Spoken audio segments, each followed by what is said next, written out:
বিভক্ত করে, বাঙালিকে হিন্দু মুসলিম বিভেদে বিভক্ত করে, বাঙালিদের মধ্যে ভাতৃঘাতী সংঘাত সৃষ্টি করে ব্রিটিশ 200টা বছর ধরে বাংলাকে শোষণ করেছে।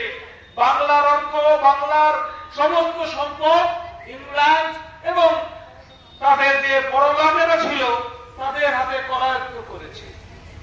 আজকে ঠিক একই ভাবে জেনে রেখে দেবেন, এই যে হিন্দু মুসলিম একটা আবহাওয়া তৈরি করছে। যে আপনারা যারা মুর্শিদাবাদের মানুষ, আপনারা যারা এই অঞ্চলের মানুষ, যারা দীর্ঘদিন ধরে ধর্মমতীয় আপনাদের পরিচিতি, হিন্দু হোক, মুসলমান হোক বা অন্য জৈন হোক বা অন্য যাই হোক, আপনারা যে নিজেদের মাতৃভাষা বাংলা ভাষাকে আশ্রয় করে নিজেদের মধ্যে ঐক্য স্থাপন করে এখানে এতগুলো 100 বছর ধরে এখানে আপনারা বাস করছেন, শান্তিতে সম্প্রীতির সহাবস্থানের মধ্যে বাস করছেন, সেটা কিন্তু হিন্দি সাম্রাজ্যবাদ করতে পারছে না। হিন্দি সাম্রাজ্যবাদ চাইছে আপনাদের মধ্যে, আমাদের মধ্যে, বাঙালিদের মধ্যে হিন্দু আর মুসলিম তাস খেলে বাঙালিকে আবার বিভক্ত করে দিতে। আমরা যদি হিন্দি সাম্রাজ্যবাদের এই ষড়যন্ত্রে পা দিই, তাহলে আমাদের ঘরের ছেলেরা, আমাদের ঘরের মেয়েরা যারা আজকে বেকারত্বের জ্বালায় ছটফট করছে, সেই ছটফটানি থেকে তাদের কিন্তু মুক্তি দিতে পারবো না। আজকে এই মুর্শিদাবাদ অঞ্চলে এত সম্ভাবনা থাকা সত্ত্বেও কটা কারখানা গড়ে ওঠে এখানে? আপনারা বলুন, কটা কারখানা মুর্শিদাবাদে এখানে গড়ে উঠেছে?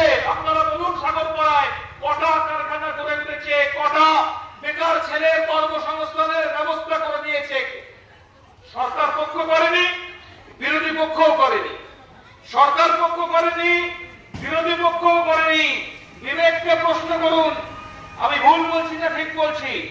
নিজের দিকে আঙুল তুলে প্রশ্ন করুন, আমি ভুল বলছি না ঠিক বলছি?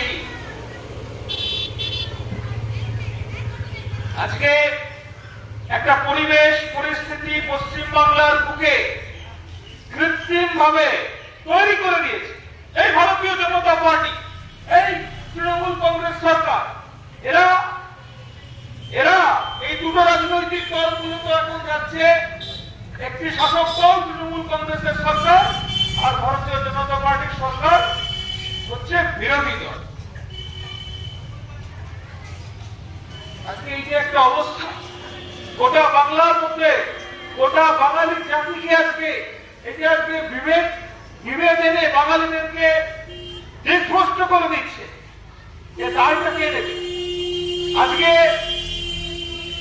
আমরা দেখেছি যে ভারতীয় জনতা পার্টি মুর্শিদাবাদের শামশেরগঞ্জে গত কয়েকদিন আগে যে বিশৃঙ্খলতা এবং উচ্ছৃঙ্খলতা সৃষ্টি হয়েছে, আমাদের কাছে পরিষ্কার খবর আছে বাইরে থেকে, বাইরের রাষ্ট্র, সেই বাইরের রাষ্ট্র থেকে বহিরাগতদের এনে এখানে দাঙ্গা বাঁধানোর চেষ্টা চালাচ্ছে।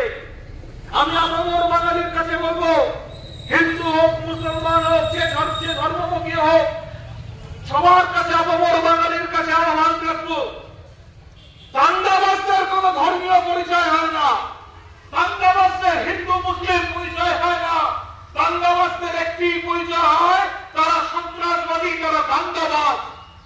আপনাদের কাছে আহ্বান রাখছি, বাঙালি বন্ধু, হিন্দু মুসলিম জৈন শিখ নির্বিশেষে এই দাঙ্গাবাজদের রুখে দিন। যে রাজনীতি করছে ভারতীয় জনতা পার্টি, একদম প্রমাণ দিয়ে বলছি, বাংলার বাইরে উত্তরপ্রদেশের কোন বিশৃঙ্খলতার ছবি ফেসবুকে পোস্ট করে দিচ্ছে, পোস্ট করে অন্য ধর্মমত মুসলমানের বিরুদ্ধে হিন্দুকে খাপাচ্ছে, মুসলমানের বিরুদ্ধে হিন্দুকে খাপাচ্ছে। এই তো আজকে রাজনীতি। আর মাঝখান থেকে মজা দেখছে সিপিএম, সিপিএম কি বলছে? সিপিএম বলে না, আমরা সব ধর্ম নিয়ে রাজনীতি করি না, অথচ সংখ্যালঘু ভোট টানার জন্য রায়গঞ্জ থেকে মুর্শিদাবাদে নিয়ে এলো মোহাম্মদ সেলিমকে। তাই নয় কি?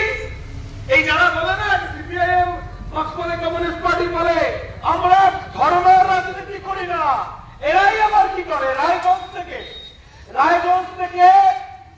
মোহাম্মদ সেলিমকে নিয়ে এলো মুর্শিদাবাদে, সিপিএম এর রাজ্য সভাপতি করে দিল। কেন? এখন সংখ্যালঘু ভোট টানতে হবে। হিন্দু ভোট নিয়ে নিয়েছে বিজেপি, আর সামান্য কিছু নিউট্রাল ভোট তৃণমূল নেবে। সংখ্যালঘু ভোট টানতেই বামেদের এই কৌশল। তাই যারা আমরা ধর্মীয় রাজনীতি করি না বলে পেছনে লুকিয়ে থেকে মজা দেখছে, তাদের সম্বন্ধেও সাবধান। সিপিএম কিন্তু বাঙালির বন্ধু নয়। আজকে আমরা যারা বাঙালি, তারা আমরা যাবো কোথায়? আজকে আমাদের হাতে একটা ব্যবসা নেই, একটা অফিস আদালত সমস্ত জায়গায় আমাদের মাতৃভাষা। আজকে বাংলার অর্থনীতি, এই যে এখানে যত ছোট বড় দোকান আছে, এদের যারা মালিক, জেনে রেখে দেবেন, এদের সমস্ত মালিক কারা? এদের মালিকগুলো অবাঙালি মারোয়ারিরা। আজকে কলকাতা দখল করেছে। কলকাতা থেকে এগোতে এগোতে এগোতে এগোতে কৃষ্ণনগর, নদিয়া থেকে এগোতে এগোতে এরা কিন্তু মুর্শিদাবাদ একদিন দখল করে নেবে। যেভাবে ব্রিটিশ দখল করেছিল, যেভাবে ব্রিটিশ সম্পদ দখল করে পুরো গোটা বাংলাকে, গোটা ভারতকে করায়ত্ত করেছিল এই হিন্দি সাম্রাজ্যবাদ, একইভাবে এই গুজরাটি, মারোয়ারি, বেনিয়া, এরা একইভাবে কিন্তু আপনার অঞ্চল, আপনার সম্পদ দখল করে নেবে। মাথায় রাখুন, মাথায় রাখুন। আমি করজোরে আমার হিন্দু ভাই, আমার মুসলমান ভাই, আমার